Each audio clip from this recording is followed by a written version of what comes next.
اعوذ باللہ من الشیطان الرجیم بسم اللہ الرحمن الرحیم. عزیزان من، آج نومبر 1977 کی 25 تاریخ ہے اور درس قرآن کریم کا آغاز سورہ النور کی آیت 40 سے ہو رہا ہے. 24/440.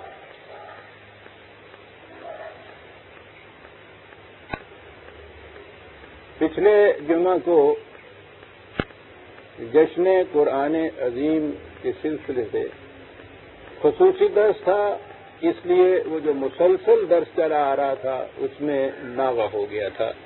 تجدید یادداشت کے لیے عرض کر دوں کہ آپ کو معلوم ہے کہ یہ پہلے یہ بتایا گیا تھا کہ انسان کو خدا کی دی ہوئی رہنمائی، جسے اس نے نور السماوات والارض کہا تھا، اس روشنی میں سفر زندگی طے کرنا چاہیے اور اس کے خوشگوار نتائج بتائے تھے. اس کے بعد اگلی آیت میں یہ کہا تھا کہ جو اس روشنی سے آنکھیں بند کر لیتے ہیں ان کے اعمال کی پہلی مثال اس نے دی تھی سراب سے.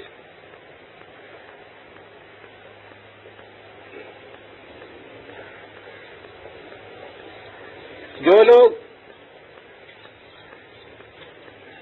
خدا کی عطا کردہ رہنمائی میں زندگی کا سفر نہیں طے کرتے، پہلی ان کی کیٹیگری، ایک کیٹیگری ان کی یہ ہے کہ وہ اپنے جذبات کو الہ بنا لیتے ہیں.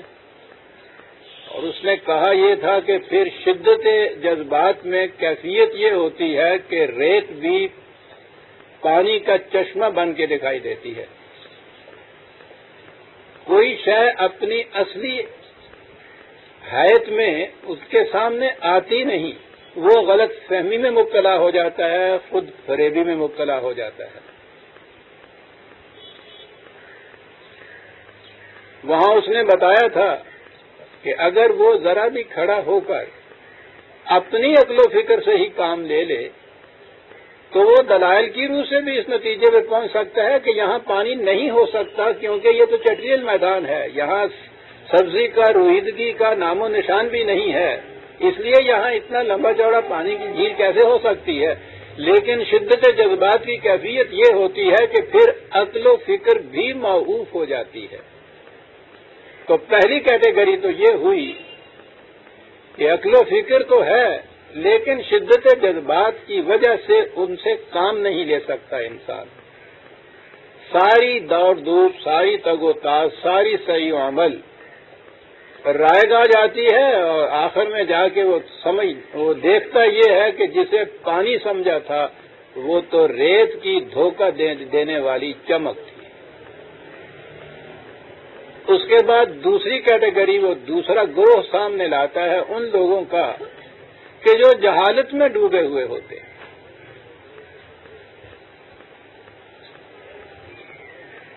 ان کی مثال دی کظلمات فی بحر لجی یغشاہ موج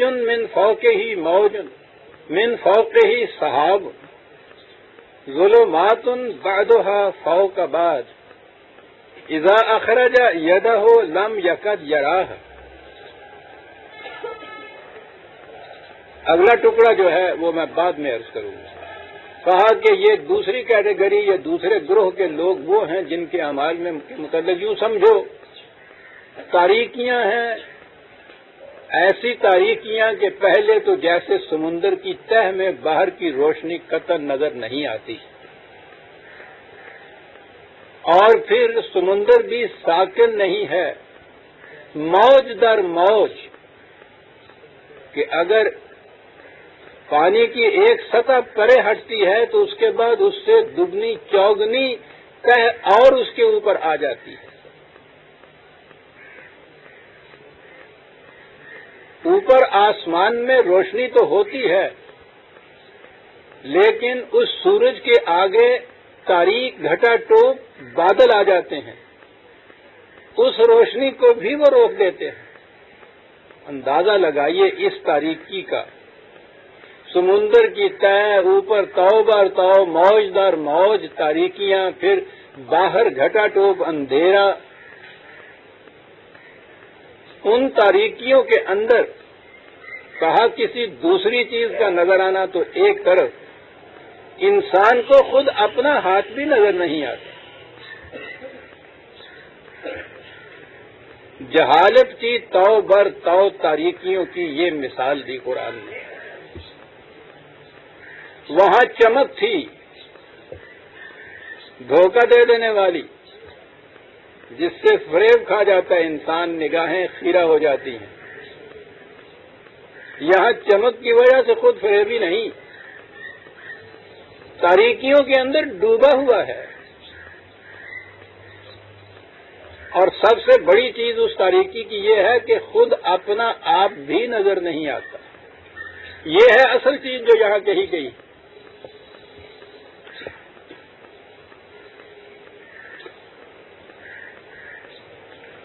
ظلمت کے معنی تاریکی ہوتا ہے. میں آگے ذرا ابھی عرض کروں گا کہ مادے کے اعتبار سے ضاد لام میم تو ظلم یہیں سے ہے. تو ظلمت تاریکی ہوتا ہے. قرآن کریم میں جہاں بھی یہ لفظ آیا ہے جمع کے صیغے میں آیا ہے، ظلمات ہی آیا ہے. یہ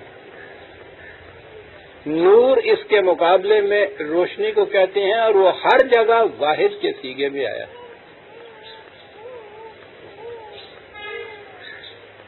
یہ بڑی عجیب چیز ہے جو قرآن نے کہی ہے. نور تو حق ہے اور ظلمت باطل ہے. یہ جو نور ہے میں نے کہا ہے ہمیشہ واحد ہے. صحیح جواب ایک ہوتا ہے ہمیشہ، اور غلط جواب سینکڑوں ہزاروں ہو سکتے ہیں.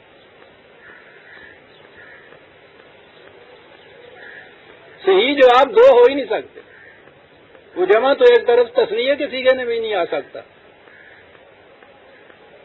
یہ غلط جواب ہیں جو جوابات غلط ہوتے ہیں.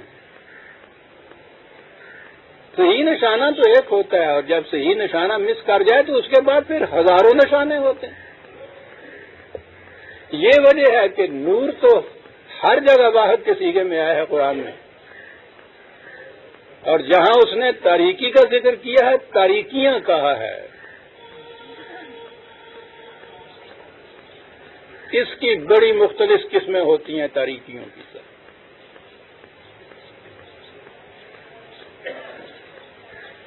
تاریکی کا نتیجہ جو بتایا یہ کہ انسان خود اپنے آپ کو بھی نہیں پہچان سکتا.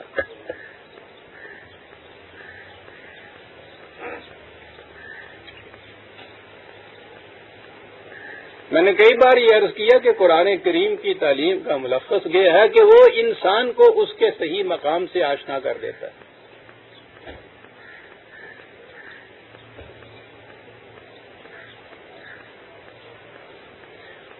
وہ شراب کی خود فریبی ہو، اس میں تو اپنے جذبات سے دھوکہ کھاتا ہے.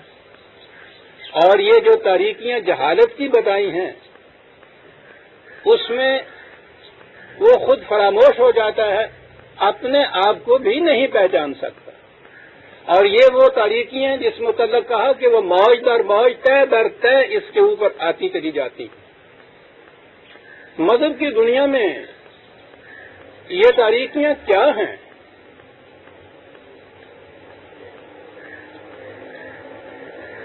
یہ تاریکیاں تقلید کی تاریکیاں. تقلید کی بنیاد یہ ہے کہ انسان اپنا تشخص کھو دیتا ہے. بھئی تم جو یہ بات کہتے ہو کہ یہ صحیح ہے، یہ سچ ہے، کیسے کہتے ہو کہ جی فلاں صاحب نے فرمایا، فلاں امام کا قول ہے، فلاں مفسر کی کتاب میں لکھا ہے، حضرت صاحب نے یوں ارشاد فرمایا ہے. یعنی اپنا آپ درمیان میں ختم ہو جاتا ہے، میں رہتا ہی نہیں ہے. اس کا مقام ہونا تو ایک طرف رہا، دہن کا ذکر کیا، یہاں ساری غائب ہے غریباں سے. وہ خود اپنا آپ ہی ختم ہو گیا ہوتا ہے. آپ دیکھیے تقلید میں آتا ہی کہیں نہیں ہے.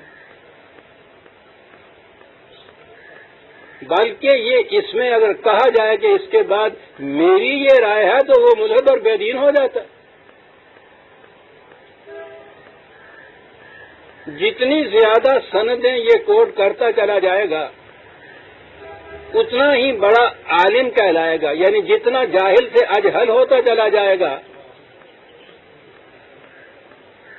اتنا یہ بڑا جید عالم ہو جائے گا۔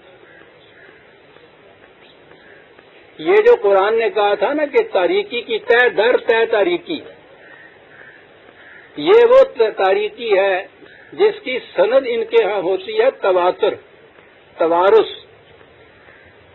آپ کو شاید یہ معلوم نہیں کہ ان کے ہاں یہ جو کسی بات کے سچے ہونے کی سند ہے وہ یہ ہے کہ تواتر سے یہ چلی آ رہی ہے بات امت کے اندر، متواتر، تہ در تہ، موج در موج۔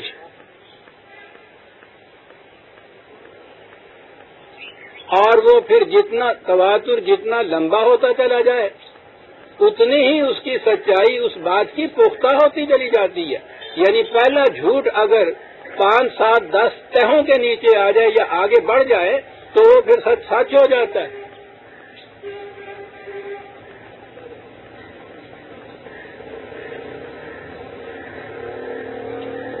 بہت بڑی سند ہے مذہب کی دنیا میں تواتر جسے کہتے ہیں۔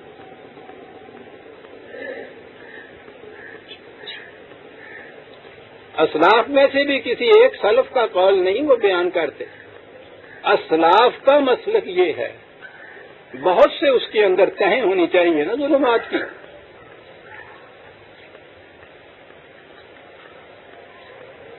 سلف صالحین کہیں گے وہ بھی جمع ہے، تہ در تہ، موج در موج۔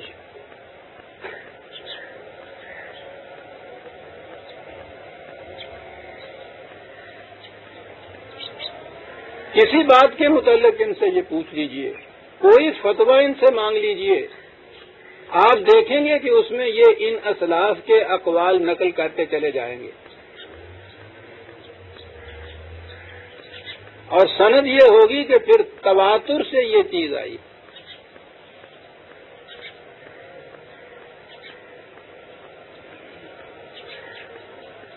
تواتر کہاں تک چلتا ہے؟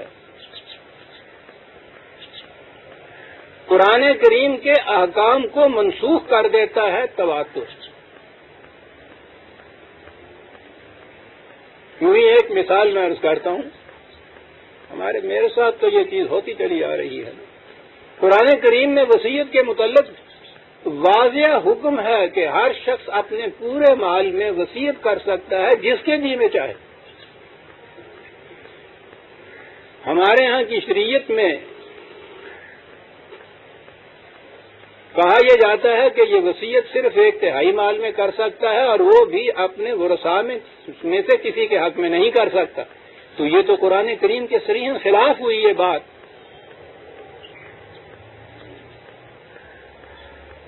یہ چیز میں نے لکھی تو اس کے جواب میں لکھا گیا، کتاب کا شائع کیا ہوا ہے، مولانا عبد الوہاب صاحب وہ ہیں، وہ مرحوم ہو گئے اب۔ انہوں نے کہا کہ یہ ٹھیک ہے، قرآن کی یہ آیت ہے، ایک روایت میں وہ آیا ہے، اور اس کے بعد امت کا تواتر سے اس پر عمل ہے، اس واسطے اس نے قرآن کی اس آیت کو منسوخ کر دیا۔ سند ہے تواتر کا عمل۔ ہر غلط بات جس پہ 2-4 صدیاں گزر جائیں پھر وہ صحیح ہو جاتی ہے، سند ہو جاتی ہے، ایسی بڑی سچائی ہو جاتی ہے کہ قرآن کے حکم کو بھی منسوخ کر سکتی ہے۔ ظلمات آپ دیکھ رہے ہیں، طے بات ہے۔ ایک ہی چیز تھی جس سے یہ تاریکی چھٹ سکتی تھی، ہٹ سکتی تھی، کہ وہ جو آسمانی روشنی ہے وہ پہنچ جاتی۔ کہا اس کے نیچے انہوں نے خود ہی بادلوں کی تہیں بچھا رکھی ہوتی ہیں، وہ آنے ہی نہ پائے ان تک۔ عقل و فکر کے چراغ گل کر دیے جاتے ہیں، انسان کے اپنے عقل، فہم، شعور، علم، تدبر کی کوئی گنجائش ہی نہیں ہوتی۔ یہ چیز تھی جس کی روح سے یہ آسمانی روشنی سے استفادہ کر سکتا تھا. اس کے سامنے بادلوں کی تہیں لگا دی جاتی ہے، نیچے آپ ان ظلمات کے اندر رہتے ہیں، اور نتیجہ جیسے میں نے ابھی عرض کیا ہے، انسان اپنے آپ کو گما دیتا ہے، اس کا اپنا تشخص باقی نہیں رہتا. میں نہیں کہیں آتی اس میں، اپنا تدبر کہیں نہیں آتا، اپنی فکر کہیں نہیں آتی.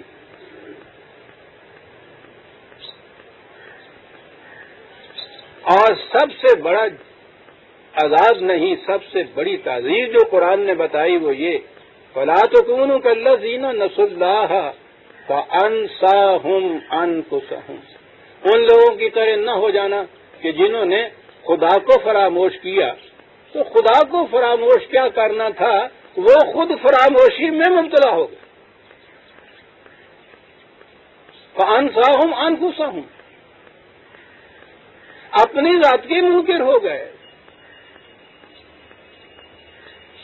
اپنا سیلف ہی بھول گئے. سائیکالوجی میں بھی یہ جو کانشیسنیس ہوتی ہے، ایک سمپل کانشیسنیس ہوتی ہے، یہ حیوانات میں بھی ہوتی ہے، جہاں بھی زندگی ہوتی ہے وہاں ہوتی ہے یہ. لیکن سیلف کانشیسنیس، شعور خیش جو ہے، یہ صرف انسان کے اندر ممکن ہے. انسان کا جو امتیازی جوہر ہے وہ شعور خیش ہے، اپنی ذات کا شعور، اپنے آپ کا تشخص، اپنا کانشیسنیس، میں ہونا جو ہے، یہ ہے انسان کی، انسانیت کی صنعت.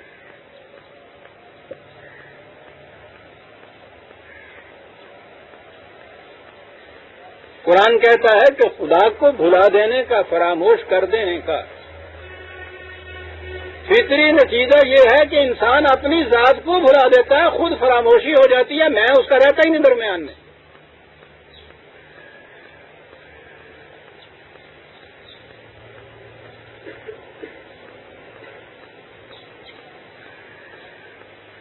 آپ نے دیکھا کہ اس تقلید میں جس کی صنعت تواتر ہوتی ہے، اس میں ہوتا کیا ہے، میں درمیان میں باقی نہیں رہتا.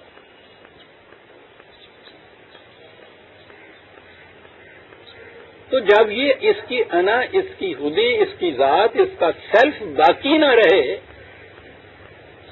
تو پھر یہ رہ کیا گیا؟ سمپل کانشیسنیس کے اوپر. اور آپ کو پتا ہے کہ تقلید کا لفظ کہاں سے نکلا؟ قلادہ ہے یہ جو گائے بھینس کے گلے میں رسی ڈال کے اور آگے آگے سے اس کو کھینچتا ہے نا، اسے قلادہ کہتے ہیں. تقلید وہ رسی ہے اس کے گلے میں بندھی ہوئی جس میں یہ ایک جانور کی طرح کھینچے چلا جا رہا. سیلف کانشیسنیس ختم ہوئی.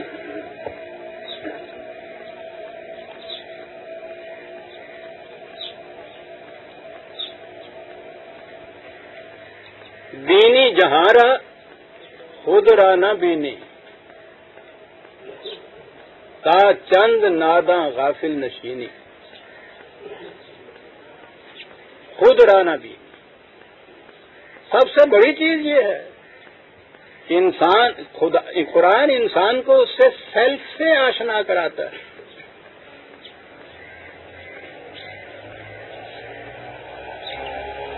یہ تو اور بھی بہت آگے جاتا ہے. منکر حق نزد ملا کافر است، منکر خود نزد من کافر تر است. ملا کے نزدیک تو خدا کا منکر کافر ہے، میرے نزدیک اپنا منکر کافر تر ہے. کیونکہ قرآن کی آیت کا ترجمہ ہے، فَلَا تَكُونُوا كَالَّذِينَ نَسُوا اللَّهَ فَأَنسَاهُمْ أَنفُسَهُمْ. قرآن نے خدا کے بھلا دینے کو الگ جرم قرار نہیں دیا، کہا یہ کہ اس سے ہوتا یہ ہے کہ انسان اپنے آپ کو فراموش کر دیتا ہے، یہ ہے جو جرم ہوتا ہے.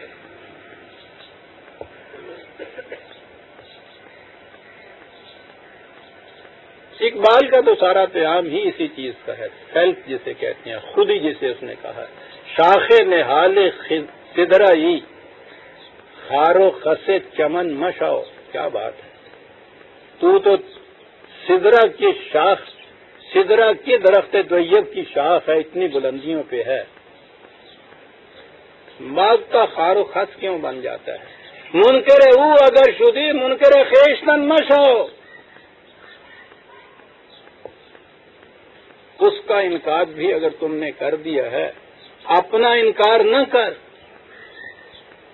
اپنا انکار کرے گا تو اس کا اقرار تو ایک طرف رہا، اپنے اقرار سے بھی چلا جائے گا، اپنا اقرار کرے گا تو امکان اس چیز کا ہے کہ اس کا اقرار کر لے۔ اپنے اقرار سے آگے چلتی ہے ساری بات۔ میں ایمان لایا، میں نے خدا کو مانا، میں نے یہ کچھ کیا، اور اگر میں ہی درمیان میں نہ رہی تو کس نے خدا کو مانا؟ کس نے اقرار کیا؟ کس نے یہ کام کیا؟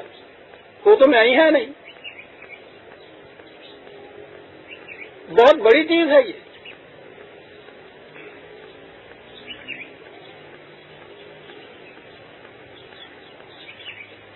ہے تو وہ یہودی فلاسفر، لیکن ایک ٹکڑا اس کا جو ہے بہت کام کا ہے۔ ون ہو کینٹ سے آئی کینٹ سے داؤ،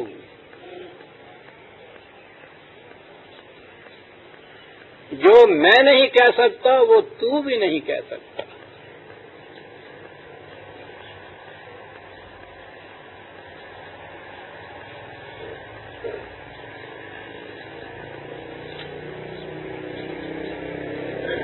جہالت تو برتو جہالت تقلید سے پیدا ہوتی ہے۔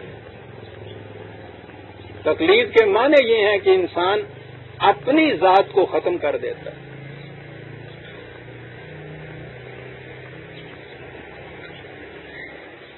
شریعت والوں کے ہاں تو بہرحال یہ تقلید اتنی ہی تک رہی، یہ تو کہنے والا رہا نا کہ میں فلاں امام کے قول کو مانتا ہوں، چلیے، اپنا نہ رہا قول، اپنا تدبر، اپنا شعور، اپنا ہی مان نہ رہا کسی کی بات۔ اہل طریقت آگے بڑھے تو انہوں نے تو لٹھ لے کے پیچھے پڑ گئے، نفس کشی ختم ہی کر دے، خود ہی خدا نال ویر۔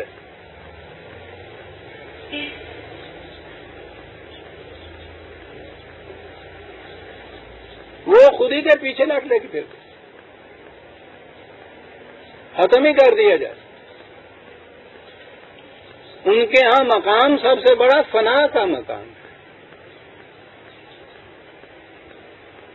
سارا قرآن انسان کی بقا کے لیے چل رہا ہے، سارا پروگرام، تمام اعمال صالحہ وہ اس کے لیے ہیں کہ وہ اس موت کے ساتھ کہیں یہ نہ سمجھ لے کہ میں ختم ہو رہا ہوں، باقی رہنا ہے تو نے۔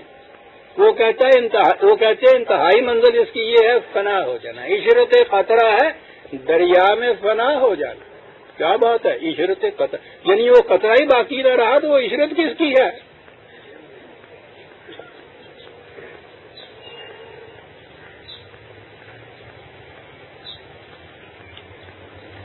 آپ نے غور فرمایا عزیزان من کے قرآن بات تمثیل کی، وہ کا ظلماتن کہتا ہے، پہلے کا سرادن کہا تھا، مثال ہے، لیکن اس مثال کے اندر کتنی کتنی بڑی اہم فلسفے کی باتیں کر جاتا ہے وہ۔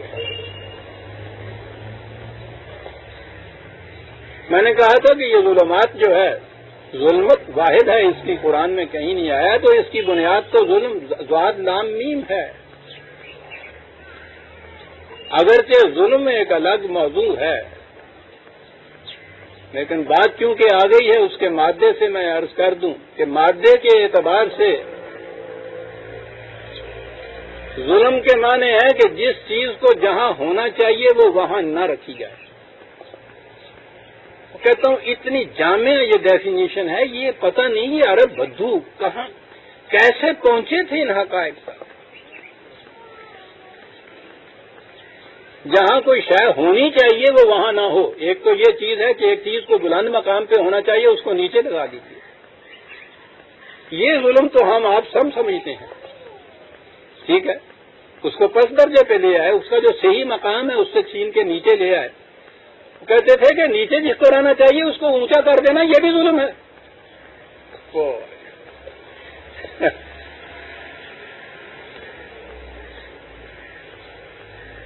اور سنیے کہ وہ کیا کہتے ہیں.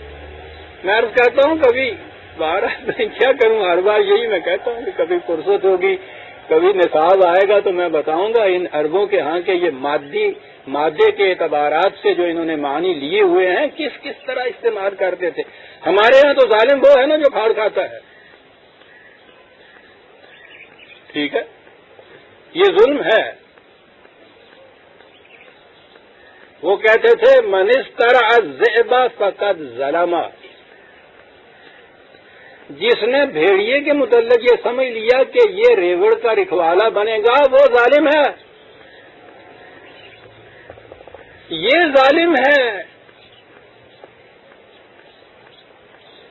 کیونکہ اس نے پھاڑ کھانے والے کو رکھوالا سمجھ لیا. اف، وہ تو ظالم ہے ہی جو چیز پھاڑ کھانے والا ہے، جس نے اسے رکھوالا سمجھ لیا. وہ اسے ظالم کہتے تھے کہ جو اس کا مقام تھا تو نے اس کو وہاں نہیں رکھا، درندے کو رکھوالا بنا دیا ریوڑ کا، تو اس سے بڑا ظالم کون ہو سکتا ہے؟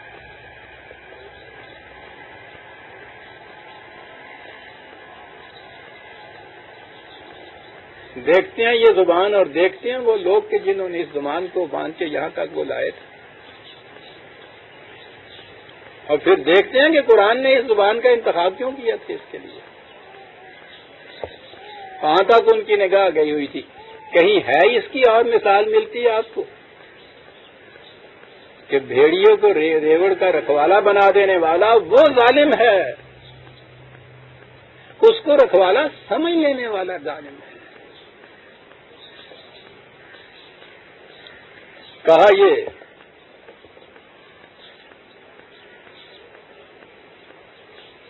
کہ نور خداوندی سے انکار کا پھر نتیجہ یہ ہوتا ہے کہ انسان ظلمات کی تہوں میں رہتا ہے، تہ در تہ، تو بر تو، موج در موج، تاریکیاں ہی تاریکیاں.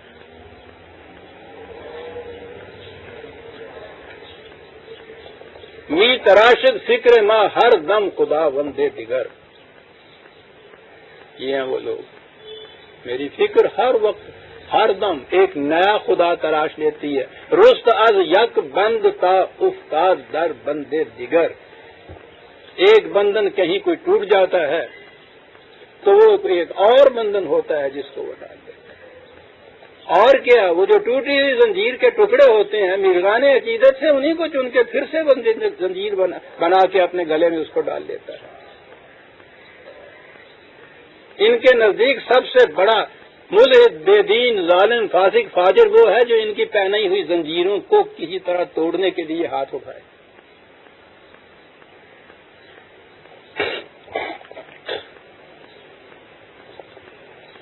یہی زنجیریں ذرا سی پرانی ہو جاتی ہیں تو پھر تقدس کا حالہ اوڑھ لیتی ہیں، مقدس بن جاتی ہیں ہر پرانی چیز ان کی.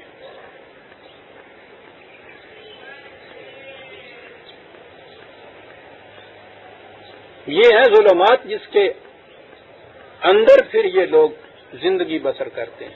آپ دیکھ لیجیے عزیزان من، آسمانی ہدایت کو، قرآن کو چھوڑنے کے بعد اب دنیا دو ہی ٹکڑوں کے اندر بڑھ چکی ہوئی ہے. ایک وہ ہیں کہ جو شدت جذبات سے شراب کو چشمہ حیوان سمجھے ہوئے ہیں، یہ پوری مغرب کی دنیا اس طرف چلی جا رہی ہے. دوسرے وہ ہیں جو ظلمات، تاریکیوں، توب اور تاریکیوں کے اندر سمندر کی گہرائیوں میں پڑے ہوئے ہیں اور آسمانی روشنی کے سامنے صحاب اور گھٹا ٹوپ اندھیروں کی چادریں تان کے رکھی ہوئی ہیں کہ ذرا سی کہیں سے ایک کرن بھی ان تک نہ آنے پائے. ساری دنیا ان دو ٹکڑوں میں بٹی ہوئی. مذہب پرست دنیا میں کوئی بھی مذہب کیوں نہ ہو، ہاں اس کا نام آپ اسلام رکھ لیں، اسلام تو مذہب نہیں ہے، یہ تو دین ہے. مذہب پرست ساری دنیا ان ظلمات میں رہتی ہے. دوسرا ٹکڑا جسے آپ سیکولرزم والا کہتے ہیں وہ شراب کو اندر رہتا ہے.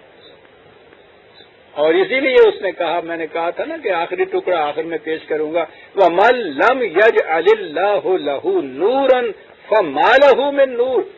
اگر وہ آسمانی روشنی سورج کی نہیں آتی تو پھر روشنی کہیں بھی نہیں مل سکتی.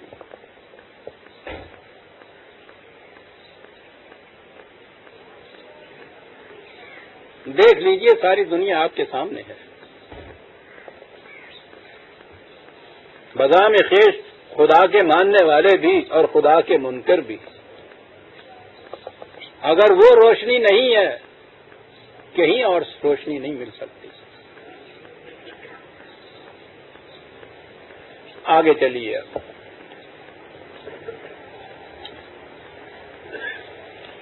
نور خداوندی کے متعلق قرآن نے کہا تھا کہ اللہ نور السماوات والارض.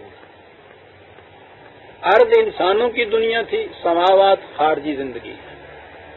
پہلے اس نے انسانوں کی دنیا کو لیا اور بتایا کہ جو اس نور سے استفادہ کر کے اس روشنی میں اپنا سفر طے کرتے ہیں وہ کس قدر محفوظ اور مامون طریقے پر منزل مقصود تک پہنچ جاتے ہیں. جو اس روشنی سے فائدہ نہیں اٹھاتے وہ یا تو اپنے جذبات کی شدت کے اندر شراب کو پانی سمجھے ہوئے ہوتے ہیں یا وہ جہالت کی تاریکیوں میں ڈوبے ہوئے حیوانات کی سطح کے اوپر زندگی بسر کرتے ہیں. انسانی سطح انہیں نصیب ہی نہیں ہوتی. یہ تھی انسانوں کی دنیا. اس نے تو نور السماوات بھی کہا ہے. خارجی دنیا کے اندر خدا کا نور، خدا کی ہدایت، اس کی رہنمائی براہ راست ہر شے کے اندر ودیعت کر کے رکھ دی گئی. وہاں یہ طریق نہیں ہے ہدایت دینے کا کہ کسی ایک رسول یا کسی ایک نبی کو وحی کے ذریعے سے یہ ہدایت دی جائے اور وہ نبی فریضہ رسالت کی بنا پر اسے آگے انسانوں تک پہنچائے اور پھر انسانوں کو اس کا اختیار دے دیا گیا ہے کہ وہ چاہے تو اس کے مطابق زندگی بسر کرے، چاہے اس سے انکار کر دے. اس کے نتائج بتائے ہیں قرآن نے کہ اس کے مطابق زندگی بسر کرنے سے یہ خوشگوار نتائج نکلیں گے، اس کے انکار سے یہ تباہیاں آئیں گی. لیکن خارجی کائنات میں اس نے یہ کہا ہے کہ نہ تو یہ نور اس طرح سے آتا ہے جس طرح انسانی زندگی میں آتا ہے، کسی ایک فرد کے ذریعے سے باقی افراد تک پہنچتا ہے. وہ ہر نوع کے ہر فرد کے اندر ودیعت کر کے رکھ دیا جسے انسٹنکٹ کہتے ہیں. ہمارے ہاں اس کا ترجمہ جبلت کیا جاتا ہے، نہ بدلنے والی چیز جسے کہا جاتا ہے، جبل کی طرح. اور دوسری چیز یہ ہے کہ خارجی کائنات میں کسی کو صاحب اختیار و ارادہ نہیں بنایا کہ اس کا جی چاہے تو اس کے مطابق زندگی بسر کرے اور جی چاہے تو اس کی خلاف ورزی کرے. یہ نہیں ہے. اب یہ سماوات کے نور میں اور ارض کے نور میں یہ بنیادی فرق آ گیا. ارض کا نور جو تھا پہلے اس کے متعلق یہ کچھ کہا قرآن نے. اب سماوات کے نور کی طرف آیا. الم تر ان اللہ یسبح لہ من فی السماوات والارض. انسان کے علاوہ باقی اشیاء کائنات جو ہیں وہ عارض کی بلندیوں میں ہوں، ان کروں کے اندر ہوں، کرۂ ارض کے اندر ہوں، ان کے اندر نور کی کیفیت کیا ہے؟ یسبح لہ. میں نے کہا ہے نا کہ ہمارے ہاں کے جو ترجمے ہیں وہ ظلمات کی اتنی بڑی بڑی تہیں آ جاتی ہیں، ترجمہ پھر تفسیر پھر اس کے بعد حاشیے، تہ پر تو ظلمات ہوتا ہے، اصل حقیقت تک وہ پہنچنے ہی نہیں دیتے. سبحہ کہا، تسبیح کی طرف نگاہ گئی، تسبیح کہا اور وہ پھر من کے پھیرنے والی بات آ گئی. وہ ایک لفظ کو گن گن کے دہرایا گیا، 100 بار دہرایا، پھر وہ 1000 دانے کی بھی تسبیح ہوتی ہے. ہم نے 10,000 دانے کی تسبیح بھی دیکھی ہے. ڈھیر لگا ہوا ہوتا ہے، اتنے بڑا جیسے سانپ بیٹھا ہوا ہو. گن کے اتنی دفعہ کہا گیا اللہ اللہ.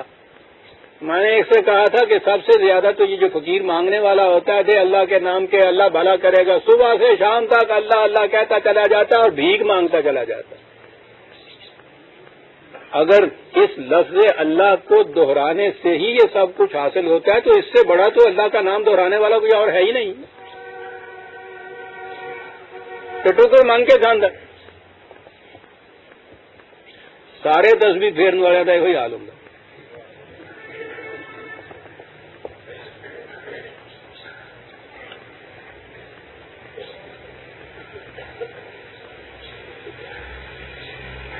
پوچھو ان زبان دانوں سے کہ تم نے یہ لفظ کا ہے جو قائم کیا کاہے کے لیے کیا؟ انہوں نے یہ قائم کیا تھا کہ جتنی توانائی کسی کے اندر ہے وہ پوری کی پوری صرف کر کے کسی مقصد کے حصول میں سرگرداں رہنے کے لیے سین بے ہے کا لفظ بولتے تھے. پوری توانائی.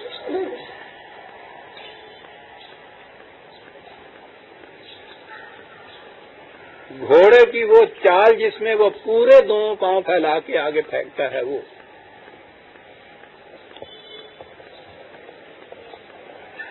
اسے وہ کہتے تھے تسبیح. وہ تیراک جس تیراکی میں وہ پورا ہاتھ بازو یوں کر کے جس میں وہ تیرتا ہے پورے بازو کے ساتھ.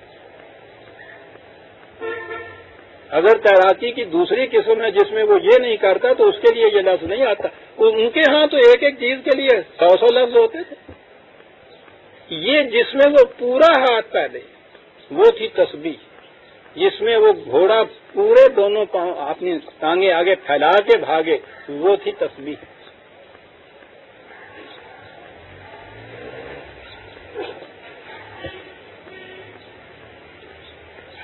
اس نے کہا کہ خارجی کائنات کی ہر شے اس پروگرام کی تکمیل کے لیے لہو بڑا عجیب لفظ ہے. خدا کے متعین کردہ پروگرام کی تکمیل کے لیے سب پوری توانائیاں صرف کر رہی ہیں. ایک لفظ میں کیا بات وہ کہہ جاتا ہے. وہ کہا ذرا دیکھو ان پرندوں کو تو دیکھیے آپ.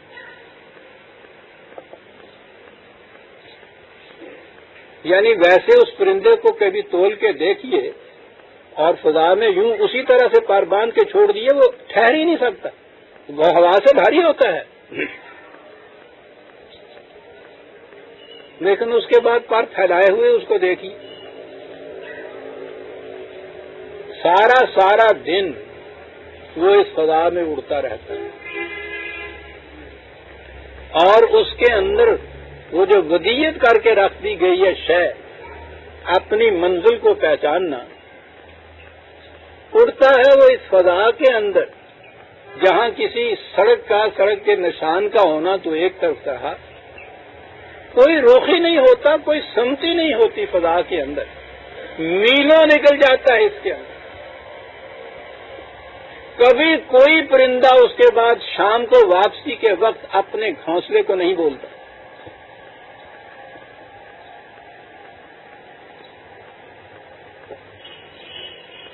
وہ کون سی رہنمائی ہے اس کی جو وہاں لے جاتی ہے.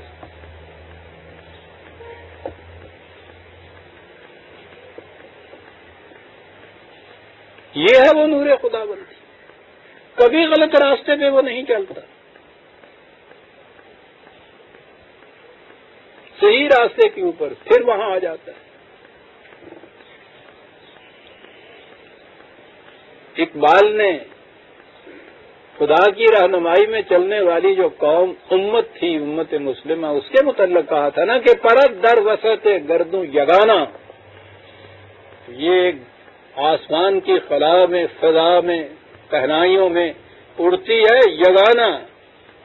مومن بالائے ہر بالا ترے غیرتے او برن تابد ہمسرے وانتم العالون. مومن تو ہر بلندی پر اڑنے والے سے زیادہ بلند مقام پر ہوتا ہے. یہ تو ایک طرف رہا کہ کوئی اس سے آگے بڑھ جائے. اس کی غیرت اس کو بھی برداشت نہیں کر سکتی کہ کوئی اس کے ساتھ ہم دوش ہو جائے اس کے. اسی لیے کہا کہ پرت در وسط گردوں یگانا. انہا اس میں اڑتا ہے لیکن نگاہ او بشاخ آشیانہ. اپنے آشیاں کو نہیں بولتی. اس کی نگاہ جو ہے سینکڑوں میلوں کے فاصلے سے بھی اس آشیانے کے اوپر نگاہ رہتی ہے. یہ تو انسان کا بچہ ہی اپنے گھر کے باہر کھڑا اور رو رہا ہوتا ہے ابا جی میری امی. یعنی وہ اپنے گھر کا رستہ نہیں جانتا. سوری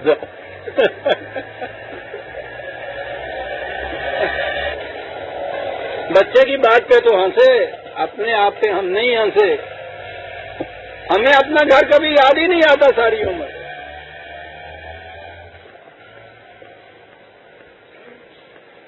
کہا کہ قرآن کہتا ہے کہ یہ کیوں ہے ان کے ہاں؟ اس لیے کہ کل قد علم صلاتہ و تسبیحہ، ان میں سے ہر ایک اپنی اپنی صلات کو اور اپنی اپنی تسبیح کو جانتا ہے. صلات کو، تسبیح کو. دیکھتے ہیں صلات کا لفظ کہاں آ رہا ہے.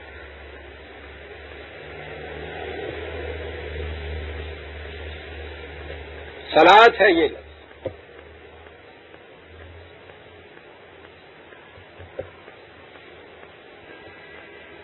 صلات کے معنی ہوتے ہیں فرائض منصبی،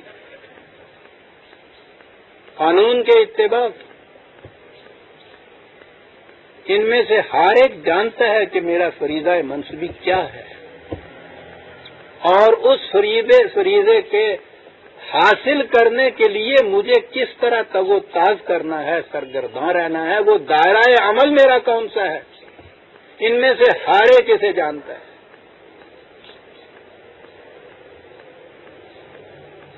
اپنی صلات کو بھی جانتا ہے، اپنی تسبیح کو بھی جانتا ہے.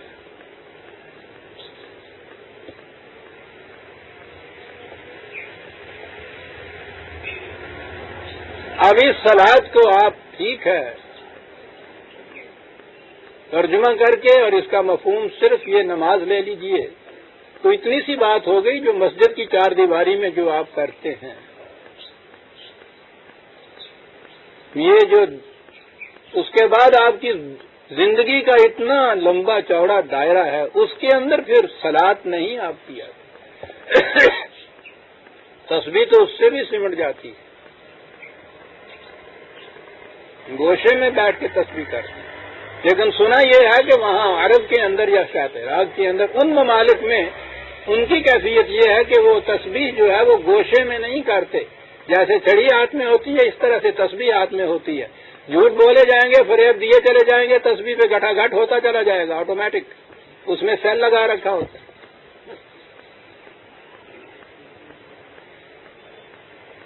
یہ تسبیح مسجد کی چار دیواری کے اندر کچھ رکعتیں، وہ صلات، اور پھر مذہب کی دنیا ہے نا. ہمارے ہاں ایک لوگ آئے، انہوں نے کہا ہم اہل قرآن ہیں. ما حاصل ان کی سارے تگ و تاز کا کیا کہ نماز 3 وقت کی ہے، 5 وقت کی نہیں ہے. یہ بس اہل قرآن ہو گئے. نمازوں کا وقت بتانے کے لیے، صلات کا مفہوم بتانے کے لیے نہیں.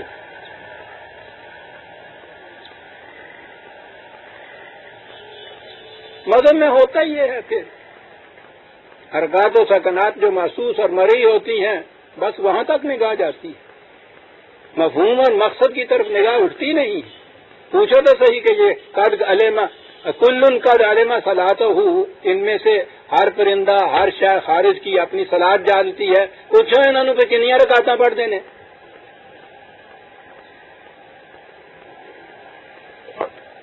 ساری زندگی ان کی، میں نے کہا نا کہ پوچھی ہی نہیں. میں تو خون کے آنسو روتا ہوں جب یہ چیز دیکھتا ہوں کہ خدا کر کے کوئی اٹھے جنہوں نے کہا کہ ہم صرف قرآن خالص کو مانتے ہیں. قرآن خالص کو ماننے والے ساری عمر اس بات کے اندر گزر گئی کہ 5 نہیں 3 ہیں، 2 رکعتیں ہیں، 1 رکعت میں 1 ہی سجدہ ہے. اسی بات میں ساری عمر گزر گئی. اور 5 پڑھن نال جو کچھ اجڑا سی یا 3 پڑھن نال کی سمر گیا تہاڈا؟ پھر انہوں 2 زیادہ ہی پڑھتے سن نا، گھٹ تو نہیں سی پڑھتے. چلو جہاں 2 نے تھی وہ لکیر پھیر دے، 3 تو باقی رہی ہیں. کہنے لگے جی نہیں 5 پڑھن نال مسلمان نہیں رہنا. یعنی کیوں نہ بینند حقیقت رہے افسانہ زنند. قرآن کی طرف آنے والے کے لیے ضرورت تھی وہ بتاتا کہ نماز اور صلات میں فرق کیا ہے، صلات کا نتیجہ کیا ہے. قرآن کہتا ہے کہ صلات جو ہے فحشاء اور منکر سے روک دیتی ہے. یہ بتانا چاہیے تھا کہ وہ کون سی صلات ہے جو قرآن کی روح سے برائیوں سے، فحشاء سے، بے حیائیوں سے، منکرات سے روک دیتی ہے. تو انہوں نے کہا کہ 5 پڑھو تو پھر تو یہ برائیاں اور بھائیاں عام ہو جاتی ہیں، 3 پڑھو تو پھر ان سے یہ روک دیتی۔ مذہب میں یہ باتیں چل نکلتی ہیں۔ اذکار صلاۃ اس میں صاحب یہ تسبیح نہ پڑھو، یہ تسبیح پڑھو، یوں الحمد نہ پڑھو، یوں پڑھو، بھائی اس پڑھو کے اندر چلا جاتا ہے۔ یہ رکعتیں ہیں 2، ایک سجدہ ہے، اس میں پڑھنا یہ چاہیے، وقت اتنے ہیں۔ ما حصل اس صلاۃ کا بھی وہی جو اس صلاۃ کا تھا۔ وہی دیرینہ بیماری، وہی ناچار کی دل کی۔ ان چیزوں سے اصلاح ہوتی ہے کہیں؟ یہ تو پھر مذہبی کا ایک ٹکڑا ہو گیا۔ کل کا ظالم صلاۃ ہوا تسبیح، واللہ علیم بما یفعلون، اور خدا پھر جانتا ہے، اس کی نگاہ ہے، اس کے علم میں ہے یہ چیز کہ کس نے کیا کرنا ہے۔ اسی مرغی کے نیچے جیسا میں مثال سے کہا کرتا ہوں، انڈے رکھ دیجئے، مخلوط بطخ کے بھی رکھ دیجئے، مرغی کے بھی رکھ دیجئے، اس میں سے اپنے وقت کے اوپر دونوں انڈوں میں سے چوزے نکلیں گے۔ مرغی کا چوزا پانی کی طرف سے بھاگ کے خشکی کی طرف ماں کی طرف آئے گا، بطخ کا چوزا انڈے میں سے نکلتے ہی خشکی سے دوڑ کے پانی کے اندر چلا جائے گا۔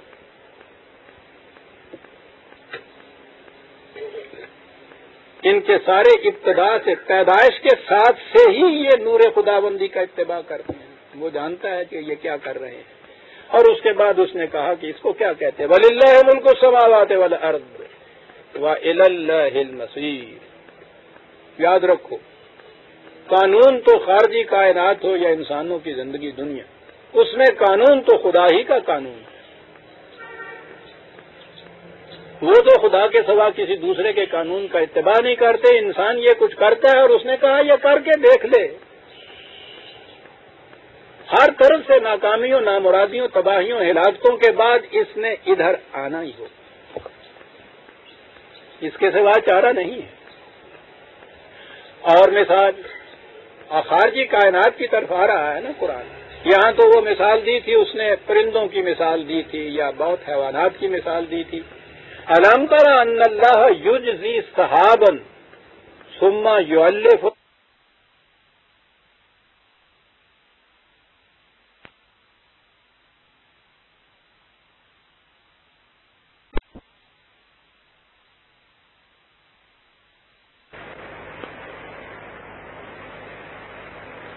یا بہت حیوانات کی مثال دی تھی۔ أَلَمْ تَرَ أَنَّ اللَّهَ يُجْزِي سَحَابًا ثم يؤلف بينه ثم يجعله ركاما فترى الودق يخرج من خلاله وينزل من السماء من ماء فيها من برد۔ کہا ذرا دیکھو تو صحیح، یہ ہمارا نظام واٹر سپلائی کا قرآن نے کہا ہے کہ جعلنا من الماء كل شيء حي، زندگی کا مدار پانی پر۔ اب یہ کائنات اس نے بنائی مثلا کرۂ ارض کے اوپر، اس نے تمام جاندار پیدا کیے، اسی میں انسان بھی ہیں۔ پانی جو یہاں اس رکھا وہ ہے سمندر کا پانی۔ اچھا بھلا ایک گھونٹ پی لے موت واقع ہو جائے یا بیماری تو ضرور آ جائے، تو پانی تو یہ تھا۔ اب زندگی عطا کی ہے، پانی اس قسم کا ہے۔ دوسرے انتظام کو چھوڑ دیجئے، جو اس کو ساتھ ملا ہے کرۂ ارض کے اوپر، وہ تو یہ پانی ملا۔ اس نے کہا تھا کہ ہم صرف خالق ہی نہیں ہیں کہ بنا کے چھوڑ دیا، رازق بھی ہیں۔ جس سامان پہ زندگی کے سہارے ہیں وہ سامان ہم دیتے ہیں۔ پہلا سامان میں سے ذریعہ جو ہے وہ پانی کا ہے۔ کہا دیکھو کہ اس کا انتظام ہم نے کیا کر رکھا ہے۔ اسی کھاری سمندر سے جو پانی وجہ ہلاکت ہے، ہمارے سورج کی کرنیں، تمہارا کچھ اس میں دخل نہیں ہے۔ ہمارا نظام دیکھیے، ہمارے سورج کی کرنیں ڈسٹلڈ واٹر جو ہے اس میں سے کشید کیا ہوا پانی ڈول بھر بھر کے اوپر لے جاتی ہے۔ پانی تو ہوا سے بھاری ہوتا ہے، جا ہی نہیں سکتا اوپر۔ زور دروں سے فوارے کو اوپر لے جائیے، جب بھی وہاں سے نیچے کا زور ختم ہوگا وہ پانی نیچے آ گرے گا۔ تو اگر یہ پانی کی شکل میں اوپر جائے تو وہ تو ٹھہر ہی نہیں سکتا تھا۔ کہا اس شکل میں جاتا ہے جو ہوا سے بھی ہلکا ہوتا ہے۔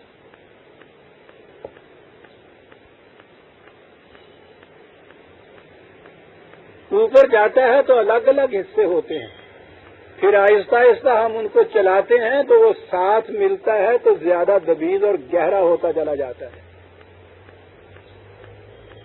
اس کے بعد آگے جاتا ہے تو اس مقام پہ جس پہ وہ فطرت کا قانون ہوتا ہے وہاں ٹھنڈک اتنی ہوتی ہے، کچھ وہ پہلے بھاری ہو چکتا ہے۔ یہ جو چیز اس نے کہی جو اللہ کو بینا ہو، ایک کے اندر مدغم ہو جانا، جماعت مومنین کی یہ صفت بتائی تھی نا کہ اللہ فا بین قلوبکم، جماعت مومنین کے افراد کے دل آپس میں ایسے ملے ہوئے ہوتے ہیں جیسے بادل کا ایک ٹکڑا دوسرے ٹکڑے میں ملا ہوتا ہے۔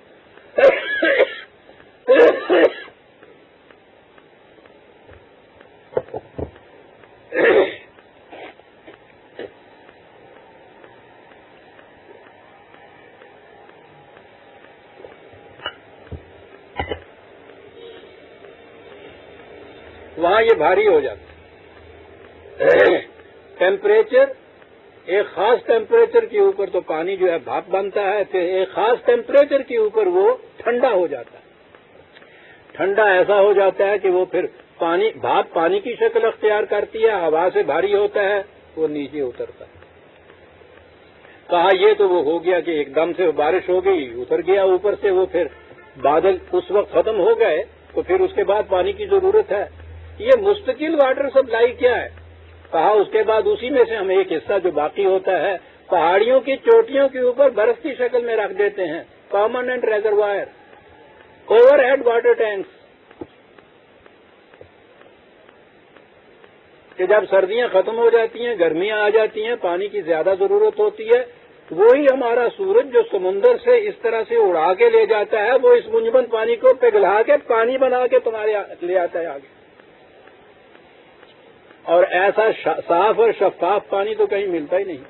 یہ ڈسٹلڈ واٹر کی اتنی سی وہ ہوتی ہے ٹیمبی، جنہوں کہ ڈرگس دیتے ہیں، پتہ نہیں کتنے پیسے ہی دیں دینے۔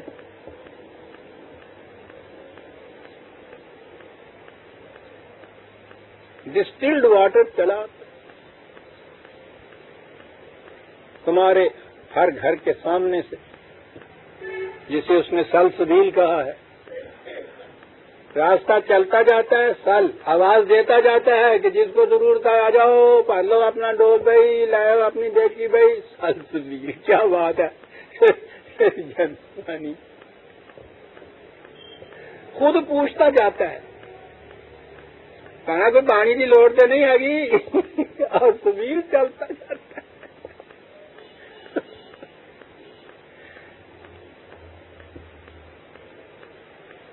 پھر اس میں سے وہ زائد جو ہوتا ہے، نہاتے ہو دھوتے ہو پانی ضائع کر دیتے ہو، کیسا وہ ضائع کرنے والی بات نہیں ہے، وہ فلٹریشن کے ذریعے سے دوسرا عمل ہوتا ہے نا، ایک تو کشید کا ہوتا ہے، ایک فلٹریشن ہوتا ہے۔ فلٹریشن کے ذریعے سے ہم زمین کے نیچے اس کو لے جاتے ہیں، تم تو اس کو پھینک دیتے ہو، اسی تو ڈیلی سام لینے ہیں،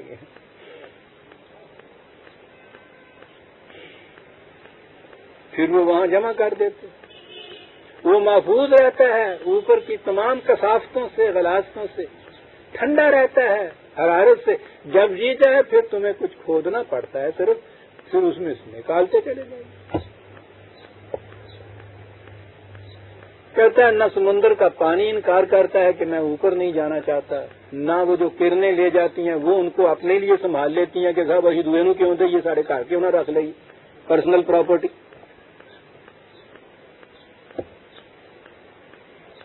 وہ نہیں جمع کر کے رکھتے، آگے چلا دیتے، پھر وہ برس پڑتی دے دیتی ہیں آرے کو پانی، برف کی شکل میں ہوتا ہے، وہ وہاں چنگل مار کے پہاڑ نہیں اپنے لیے رکھ دیتا، آ جاتا ہے، جو چلا آتا ہے وہ جو زائد ہوتا ہے وہ زائد پھر سنبھال کے رکھ لیا جاتا ہے، جس وقت یہاں سے جس کا جی چاہے پھر وہاں سے نکال لے۔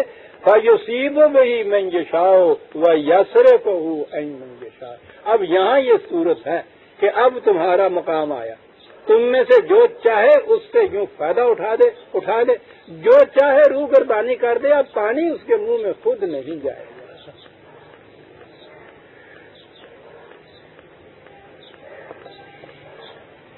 کیا بات ہے! یکاد و ثنا برتے ہی یذھب بالابصار، اور پھر انہیں بادلوں میں سے وہ بجلی چمکتی ہے۔ تم تو یہی سمجھتے ہو، جو غلطی کرتے ہو کہ یہ آنکھوں کو اچک کے لے جانے والی ہے، تمہیں پتہ نہیں کہ اس کے اندر کتنی توانائیاں محفوظ ہیں۔ آج وہ توانائیاں جو ہیں اس کو مسخر کر رہا ہے انسان۔ یہ الیکٹریسٹی جو ہے پوچھو نہیں، اس نے طوفان برپا کر دیا، انقلاب برپا کر دیا دنیا کے اندر۔ اس کی اوریجن تو وہ تھی نا، فرکشن سے جو پیدا ہوتی ہے۔ کہا اور آگے بڑھیے، یقلب اللہ اللیل والنہار،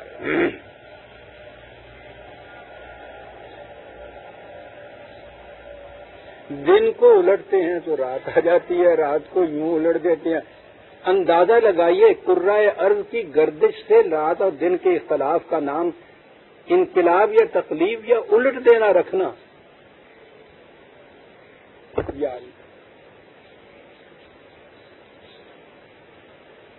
یعنی یہ زمین کے یوں الٹنے سے ہی ہے نا دن اور رات کا جو اختلاف نظر آ رہا ہے آپ کو۔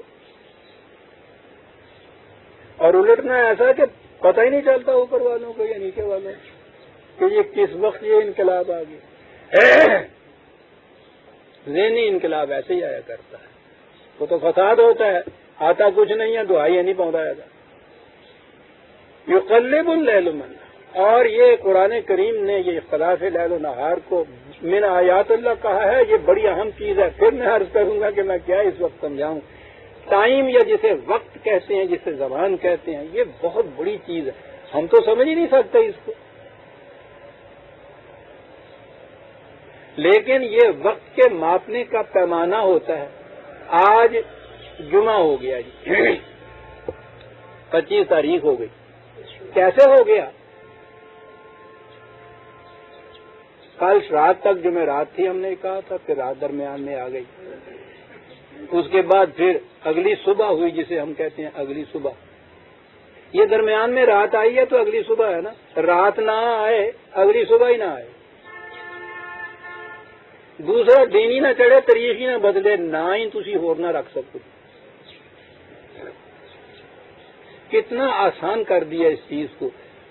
میں نے کہا نا ذرا مشکل مسئلہ ہے، ذہن میں اگر آپ زور دے لیں اور سوچیں کہ اگر نہ ہو درمیان میں یہ دن اور رات تو کیفیت کیا ہو ہماری، سارا کاروبار ہی رک جائے، یہ گنتی نہ رہے ٹائم کی آپ کے ہاں۔ اور اس کے بعد برگسان سے پوچھئے کہ یہ جو ہے درمیان میں یہ چیز جو کہہ دی کیا ہے۔ یہ بہت بڑا ٹائم، ایک بہت بڑا فلسفے کا مسئلہ ہے۔ ان کے ہاں ایک ہوتا ہے ڈیوریشن لیس ٹائم، وہ وقت کے جس کے اندر یہ ڈیوریشن نہیں ہوتی، 1 گھنٹہ ہو گیا، 2 گھنٹے ہو گئے، 12 گھنٹے ہو گئے، دن ہو گیا، رات ہو گئی۔ یہ وہ ہے مثلا رات کو آپ سوتے ہیں، صبح اٹھتے ہیں، آپ کو کچھ پتہ نہیں ہوتا کہ کتنا وقت ہو گیا ہے اس کے اندر۔ یا غشی کے عالم میں 6 مہینے بھی گزر جاتے ہیں، جب آدمی اٹھتا ہے تو اسے کچھ احساس نہیں ہوتا کہ کتنا وقت گزر گیا ہے۔ وقت گزر گیا ہوتا ہے، ڈیوریشن نہیں اس میں محسوس ہوتی۔ لیکن برگسان کی یہ اصطلاح ہے کہ دن اور رات کے اختلاف نے اس ڈیوریشن لیس ٹائم کے گز پہ گرہوں کے نشان لگا دی ہے جس سے ماپا جاتا ہے۔ اور وقت کا ماپنا جو ہے اسے وہ سیریل ٹائم کہتے ہیں، ایک لائن کے اوپر نشان لگائے ہوئے۔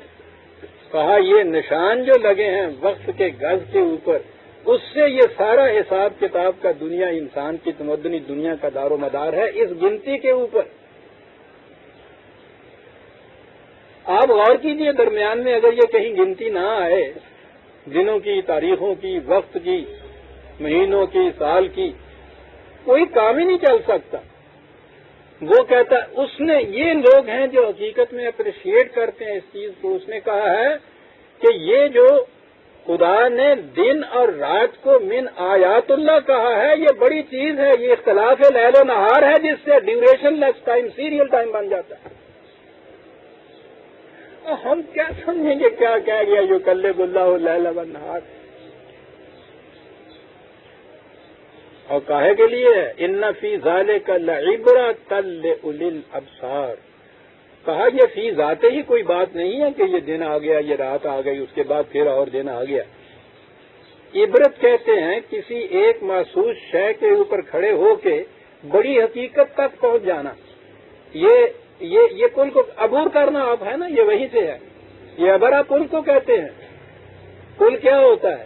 راستہ چلتے ہوئے دریا آ جاتا ہے، آپ ادھر کھڑے ہوئے ادھر جا ہی نہیں سکتے، درمیان میں ایک حد فاصل سی آ جاتی ہے. اب اس کے اوپر پل بنا دیا جاتا ہے کہ جس سے آپ یہاں سے وہاں پہنچ جائیں.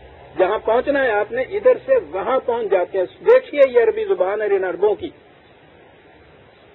اس سے انہوں نے یہ عبرت کا لفظ لگایا جس کے معنی یہ ہیں کہ ایک محسوس واقعہ جو آپ کے سامنے آئے اس پہ غور کر کے اس حقیقت تک پہنچ جائیے جس کے لیے وہ واقعہ آیا ہے. اسے عبرت کہتے ہیں. پل درمیان میں ہے. کہا یہ جو چیزیں ہم بیان کر جاتے ہیں کہ دن اور رات کی گردش بھی خدا کی آیات میں سے ہے، یہ عبرت کی بات ہے. یہ بجائے خیش کوئی مقصود بذات چیز نہیں ہے. اس پہ تم غور کرو گے تو ایک بڑی حقیقت تک پہنچو گے. کون پہنچے گا؟ جو اولی الابصار، جو آنکھیں کھلی رکھے گا وہی دن اور رات کا اختلاف پہچانتا ہے. کیا بات ہے ابصار کی، یہاں اندھے کو کیا پتا ہے کہ دن کب چڑھا اور رات کب آ گئی.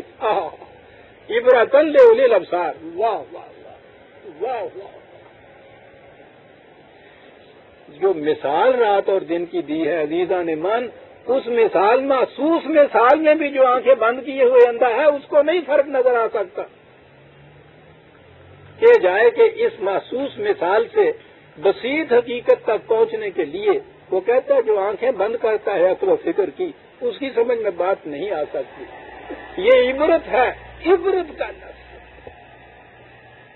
اگر اسی کنارے پہ کھڑا رہے پل کے ساری عمر نہیں اگلے کنارے پہ پہنچ سکتا. عبرت یہ کام کرتی، عبور کر دیتا ہے انسان راستے کے موانع کو. اس میں عبرت ہے لأولی الابصار. اور کہا یہی پانی جو ہے واللہ خلق کل دابۃ من ماء. 1400 سال پیش تک اس زمانے کو ہی آج کے زمانے کے مقابلے میں ڈارک ایج کہتے ہیں. اس میں عرب جو ہے وہ خطہ ہی عرب ایسا ہے جس میں لکھنے پڑھنے کا سوال ہی نہیں تھا.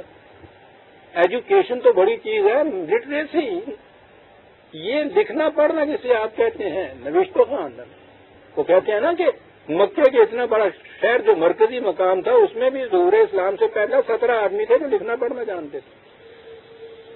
یہ ہے اس قوم میں یہ چیز کہ زندگی کی ابتدا پانی سے ہوئی.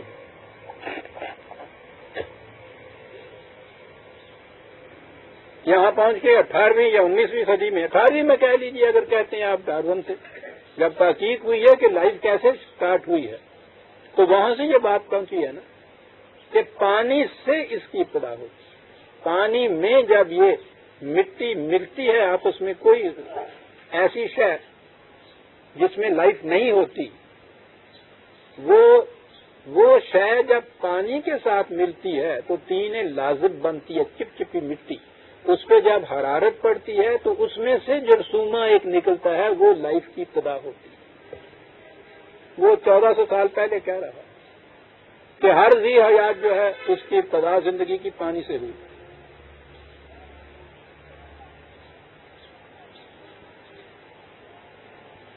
آج بھی آپ کو معلوم ہے یہ چاند پہ جاتے ہیں، مریخ پہ جاتے ہیں، وہاں سے جو مٹی کھود کے لاتے ہیں اور چیزوں کے علاوہ دیکھتے کیا ہیں؟ یہ انہوں نے دیکھنا ہے کہ وہاں زندگی ہے، کوئی شے زندہ ہے. تو اس کے لیے کیا دیکھتے ہیں؟ ٹیسٹ کیا کرتے ہیں؟ اگر اس مٹی میں نمی ہے تو یہ کہتے ہیں وہاں زندگی ہو سکتی ہے. نمی نہیں ہے تو کہتے ہیں چھوڑ دیجیے زندگی نہیں. قرآن 1400 سال پہلے کہتا ہے کہ زندگی جو تھی اس کی ابتدا تو ہم نے پانی سے کی. دابۃ ہر ذی حیات چلنے والا دابہ میں سب آ جاتے ہیں. فمنہم من یمشی علی بطنہ ومنہم من یمشی علی رجلین ومنہم من یمشی علی اربع. تو دیکھو پھر اس کے بعد زندگی کی ابتدا ایک جرثومہ حیات سے ہوئی جو بظاہر نیکڈ آئی سے نظر بھی نہیں آتا، مائکروسکوپ کے نیچے رکھ کے دیکھنا پڑتا ہے. کہا یہاں سے اس کی ابتدا ہوتی ہے، وہ بالکل ایک جیسے اور جرثومے ہوتے ہیں. کہتا آگے دیکھیے شاخ در شاخ جب زندگی ہوئی تو اسی میں سے دو پنچوں والے، رینگ کر چلنے والے، اڑنے والے، چوپائے، دو پاؤں والے، یہ سارے اسی ایک جرثومے سے نکل کر چلے آ رہے ہیں.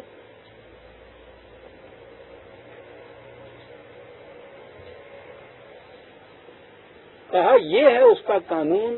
یہ اس لیے یہ کچھ یوں بن رہے ہیں کہ کوئی اس کو ڈیفائی نہیں ان میں سے کرتا، کفر اختیار نہیں کرتا ان میں سے کوئی بھی. یہ سب مومن ہوتے ہیں. یخلق اللہ ما یشاء، یہ خدا کا قانون مشیت ہے جس کے مطابق یہ تخلیق ہوتی چلی آتی ہے.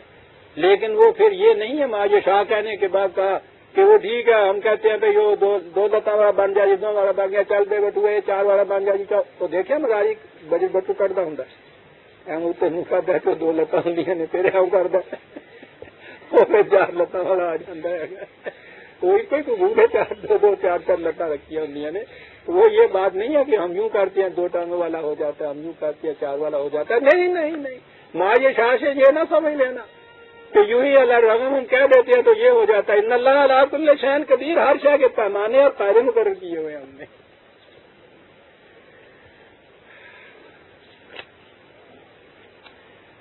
اور ان سب کچھ کہنے کے بعد کہا لقد انزلنا آیات مبینات، دیکھو کس قسم کے روشن دلائل اور روشن قوانین ہم نے دیے ہیں. خود مبینات، خود روشن اور روشن کرنے والی، خود واضح اور ہر چیز کو واضح کرنے والی، یہ ہم نے نازل کی ہیں. تو نور کی یہی کیفیت ہوتی ہے. نور خود روشن ہوتا ہے، وہ کسی خارج سے کسی روشنی کا محتاج نہیں ہوتا. کبھی جلتے ہوئے بلب نے یہ نہیں کہا کہ اندروں موم بتی لے آنا دیکھیے بلب کتنے آ گا. ایک لفظ کے اندر کیا بات رکھ جاتا ہے مبین کے اندر. خود روشن ہے، اور جو خود روشن ہے ہر شے کو روشن کرتا ہے. یہ ہے جو ہم نے آیات بھیجی اور جو کہا تھا کہ ہدایت دیتے ہیں. واللہ یہدی من یشاء الی صراط مستقیم. اب اس کے بعد پھر وہی درج میں کہ وہ جسے چاہتا ہے صراط مستقیم کی طرف ہدایت دے دیتا ہے. یعنی یہ روشنی تو پھیلا رکھی ہے اس نے، عام کر رکھی ہے. آیات مبینات ہیں، واضح روشن کرنے والی. یہ سب کچھ بھی ہے، انسان کو آنکھیں بھی دیتی ہیں. اور اس کے بعد پھر یہ ہے کہ سیدھے راستے پہ جسے ہم چلاتے ہیں وہی چل سکتا ہے. کہ سارا سیاپا کائلے کی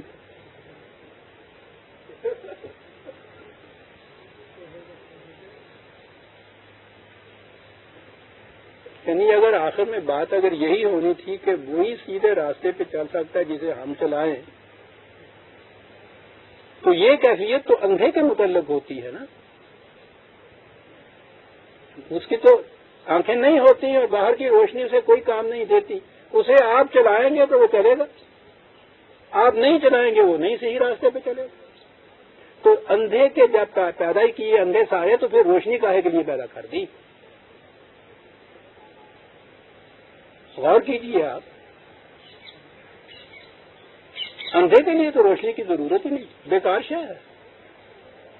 وہ خود نہیں چل سکتا روشنی میں، اسے کوئی دوسرا چلاتا ہے. اور اگر یہی بات ہے کہ پھر ہم جسے ہم چاہتے ہیں اس کو ہم چلاتے ہیں صحیح راستے کے اوپر، تو اس کے لیے روشنی کی ضرورت نہیں.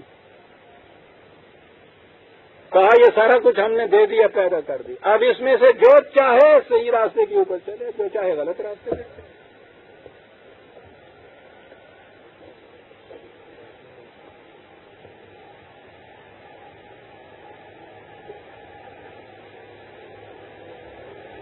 کہتا پھر صحیح راستے پہ چلنا اور بات ہے. اچھا، اور وقت بھی بدل دینا، اور وقت بھی بدل.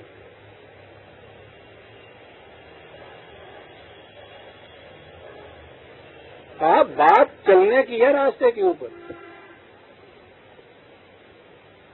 اگر کیفیت یہ ہو کہ چوراہے کے اوپر کھڑے ہو کے آپ کہیں یہ کہ یہ ٹھیک راستہ شہر کی طرف جاتا ہے، یہ راستہ شہر کی طرف جاتا ہے، ہم اقرار کرتے ہیں کہ یہی صحیح راستہ ہے جو ادھر جاتا ہے، اور اس کے بعد جب چلیں تو گلبرگ کی سڑک کے اوپر چل نکلیں،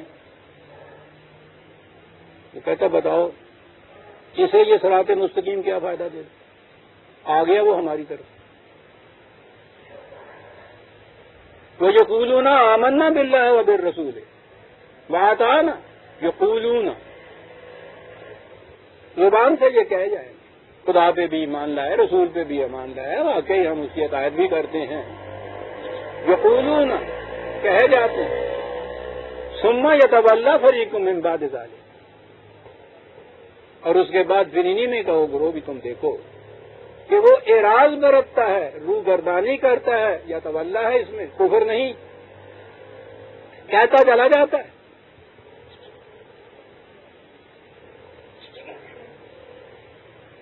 اور وہ دوسرے راستے کے اوپر چلتا جا رہا ہے، کہے چلا جا رہا ہے کہ ہم اس کے صراط مستقیم کے اوپر. ایمان ہے ہمارا کہ سیدھا راستہ اس کا ہی بتایا ہوا ہے، ایمان ہے ہمارا، ہم کہے چلا جا رہا ہے زبان سے، تسبیح پھیرنا پڑے جانتا پیا ہے. یا تولا اعراض برتتا ہے، گریز کی راہیں نکالتا ہے. عجیب چیز ہے، کفر سے یہ الگ چیز ہے. وَمَا أُولَٰئِكَ بِالْمُؤْمِنِينَ، کہتا چلا جاتا ہے آمنا، وہ کہتا ہے نہیں مومن. یہ مومن صرف کہنے والا نہیں ہوتا، مومن تے کرنے والا ہوتا ہے. اسی لیے اس نے یہاں کیا یقولون کہتا ہے، وہ کہتا ہے کہ لما تقولون ما لا تفعلون، جو کرتے نہیں ہو کہتے ہی کیوں ہو. کہتے ہیں یہ اگر کہیں نہیں تو پھر کافر بن جائیں. لا حول جی کہنے اس واسطے الحمدللہ مسلمان یہ نہ کہیے تو ایسی مسلمان کس نے رہی. کہتا ہے لیما تو قول ہونا مالا تھا، آپ کو پتا نہیں ہے لیما کیوں کہتے ہو؟ کہتے اس لیے کہتے.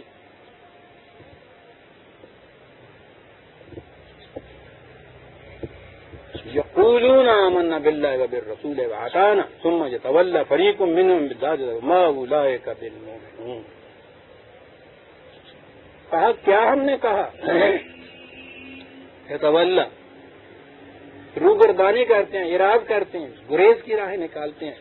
وہ ایک سیدھا راستہ، یہ بیچ میں سے یہ جو پگڈنڈی یوں نکل جاتی ہے نا، یہ ہوتا ہے تولا.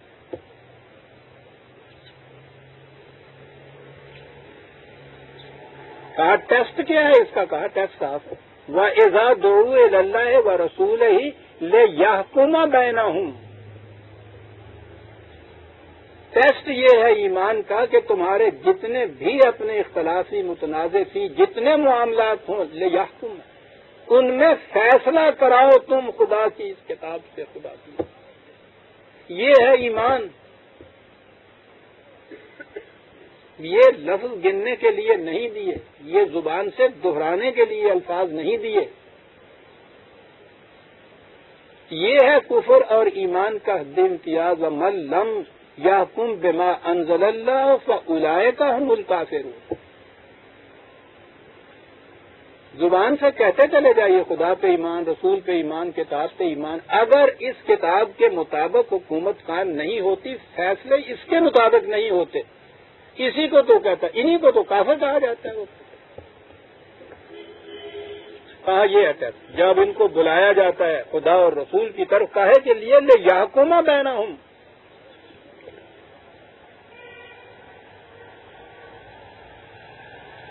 اپنے معاملات کے فیصلے کریں. اذا فریق منہم معرضون، تو وہ اس میں اعراض برتتے ہیں، گریز کی راہیں نکالتے ہیں. اس میں عدالتوں میں جا کے دیکھیے گریز کی راہیں.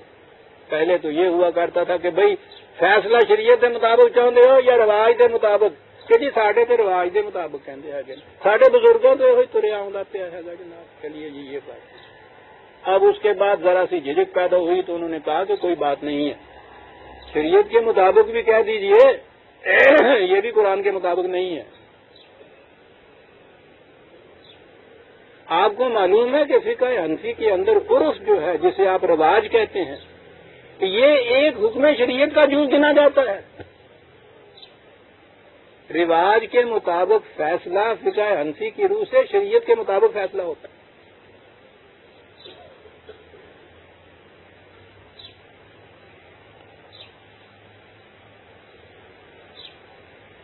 کہا یہ کہتے ہیں کہ نہیں جی لاہور والا کوئی بات ہے، ہم بھاگے ہوئے ہیں خدا اور رسول سے، اس کی کتاب سے، ہم اس کے مطابق چاہتے ہیں. کہتا ہے وہ کہتا ہے ایسی دکھتی ہوئی رگ پکڑتا ہے ساتھ، پوچھو نہیں، یہ رب تو تیرے جان ہی نہیں دیتا. وہیں یقن لہم الحق کو یا تو علیہ مذنین، اگر یہ دیکھیں کہ اس کے مطابق فیصلہ کرانے میں ہمارا فائدہ ہے، بھاگے ہوئے جاتے ہیں جی قرآن کے مطابق فیصلہ ہوں گے. کہا یہ روش کیا ہے؟ کسی فیصلے میں نقصان ہو رہا ہے قرآن کی روح سے تو شریعت آ جائے گی، رواج آ جائے گا اور کہیں گا ایماندار ہے، اس میں فیصلہ نہ فائدہ نظر آئے گا تو یہ قرآن کے مطابق. کہتا ہے فی قلوبہم مرض، دل میں روگ ہے. کیا یہ صورت ہے؟ دل میں روگ. ہمیں تابو، یا انہیں شک ہے اس بات میں کہ ہمارے ساتھ یہ جو کہتا ہے کہ یہ حق ہے اس کے مطابق فیصلہ ہوگا، کیا اس میں شک پیدا ہو گیا؟ ام یخافون ان یتیق اللہ علیہم ورسولہ، یا انہیں یہ شبہ پیدا ہو گیا ہے کہ خدا اور رسول کی طرف، اسلامی نظام کی طرف جائیں گے اگر قرآن کے مطابق یہ ہوگا تو وہ ہمارے ساتھ بے انصافی کریں گے. یہ چیز ہے. کہا نہیں، ان میں سے کوئی چیز بھی نہیں ہے.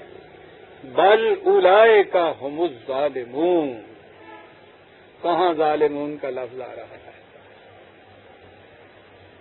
بات ساری یہ ہے کہ جس مقام پہ کسی شے کو ہونا چاہیے انہوں نے وہاں اسے نہیں رکھا. جس مقام پہ قرآن کو ہونا چاہیے یہ وہاں نہیں رہا، جس مقام پہ خدا کو ہونا چاہیے یہ وہاں نہیں رکھا گیا. بس ان چیزوں کو انہوں نے اس کے مقام بدل دیے ہوئے ہیں. رواج نے شریعت کی جگہ لی، شریعت نے پھر خود کتاب اللہ کی جگہ لے لی. کتاب اللہ تلاوت کے لیے اور ثواب کے لیے رہ گیا. یہ قصہ ہوا، دین کی جگہ مذہب نے لے لی. یہ بس جگہیں بدلی ہوئی ہیں انہوں نے. جس مقام پہ کسی شے کو ہونا چاہیے اس مقام پہ نہیں رکھا. چیزیں تو ساری ان کے ہاں ہیں، نام بھی ان کا لیتے ہیں. مقام بدل دیا ہے، جگہ بدل دی. بجائے اس کے کہ یہ قرآن constitution of the Islamic Republic of Pakistan ہوتا، یہ قرآن اب ایک شبینے میں الفاظ دوہرا دینے کے لیے رہ گیا ہے. مقام بدلا ہے. قرآن کے اوپر زبان سے ایمان کا لفظ جو ہے وہ نہیں بدلا ان لوگوں نے. یہ ان کی کیفیت ہے. اور ان کے مقابلے میں 5 منٹ ہیں، آؤ ان کے مقابلے میں بتائیں کہ مومن کون ہے. اوپر تو تھا نا یقولون آمنا باللہ وبالرسول، ایمان کہتے ہیں زبان سے ہم ایمان لائے، فیصلے اور جگہ سے کراتے ہیں. انما کان قول المؤمنین اذا دعوا الی اللہ ورسولہ لیحکم بینہم، مومن وہ ہے کہ جب ان کو بلایا جاتا ہے آؤ اس نظام کی طرف کہ تمہارے معاملات میں یہ فیصلہ کرے، ان یقولوا سمعنا واطعنا، وہ کہتے ہیں کہ ہم نے یہ سنا ہے فیصلہ، ہم اس کے سامنے سر تسلیم خم کرتے ہیں، ہم اس کی اطاعت کرتے ہیں. مومن یہ ہے، سنتا ہے اطاعت کرتا ہے. ہم وہ ہیں جو ساری رات پورا قرآن سنتے ہیں اور اپنے اختلافی معاملات کے فیصلے اور مقامات سے کراتے ہیں. وہ کہتا ہے سمعنا، سنتے ہیں، کاہے کے لیے؟ اطاعت، ہم اطاعت کرتے ہیں. وَأُولَئِكَ هُمُ الْمُفْلِحُونَ، کہا کہ کھیتیاں ان کی پروان چڑھتی ہیں جو کرتا ہے کچھ. ذرائع کے قانون کو گھر میں بیٹھا ہوا ذرائع چلا جا رہا ہے تو فصلیں تو نہیں پکڑ رہی ہیں. فصل اس کی پکتی ہے تو جو قانون ذرائع سے واقف ہے پھر اس کے مطابق کھیتی بوتا ہے پھر کاٹتا ہے. اولئک هم المفلحون. وَمَن يُطِعِ اللَّهَ وَرَسُولَهُ وَيَخْشَ اللَّهَ وَيَتَّقِهِ فَأُولَٰئِكَ هُمُ الْفَائِزُونَ. ہاں، جو اطاعت کرتا ہے اس نظام خداوندی کی جو قرآن کی روح سے قائم ہوتا ہے اور پھر حفاظت اور احتیاط برتتا ہے کہ میرا کوئی قدم اس سے ادھر ادھر نہ ہونے پائے، تقویٰ یہ ہوتی ہے چیز. فَأُولَٰئِكَ هُمُ الْفَائِزُونَ. یہ وہ ہیں کہ جو کچھ اچیو کرتے ہیں. میں نے پہلے کہا تھا کہ قرآن کی روح سے انتہائی منزل جو ہے دین کی نجات نہیں ہے. نجات تو پہلے کسی عذاب میں گرفتار ہونے سے چھٹکارے کا نام ہوتا ہے نا. پہلے وہ پھنساتا نہیں ہے پھر اس کے بعد چھوڑتا ہے. وہ کہتا ہے کہ مومن تو پھنستا ہی نہیں ہے. اس لیے اس نے فائزون کا لفظ، فوز کے معنی ہوتا ہے سم تھنگ اچیو، کچھ حاصل کیا جائے. نجات میں حاصل نہیں کیا جاتا. 6 مہینے کی قید ہو، اس کے بعد 6 مہینے کے بعد یا اس سے پہلے ہی اگر کوئی پروکلمیشن ہو جائے، وہاں سے نجات حاصل ہو، چھٹکارا حاصل ہو جائے، تو کچھ حاصل نہیں اس سے ہوتا. بیمار ہو جائے، صبح صحت والا انسان تھا، درمیان میں بخار ہوا، شام کو بخار اتر گیا، تو زیادہ سے زیادہ جیسا صبح تھا ویسا پھر ہو گیا شام کو. ایز یو ور، اچیو نہیں کچھ کیا اس نے. عزیزان من، کیا میں عرض کروں، ایک ایک لفظ قرآن کا ایک کانسیپٹ یا تصور دیتا ہے. نجات کا تصور نہیں ہے قرآن کی روح سے، فوز کا، فلاح کا تصور ہے. وہی ہے کہ جو کچھ اچیو کرتے ہیں. عزیزان من، ہم سورہ النور کی آیت 52 تک آ گئے اور اس کے بعد 53 آیت سے آئندہ درس میں دیں گے. ربنا تقبل منا انک انت السمیع العلیم.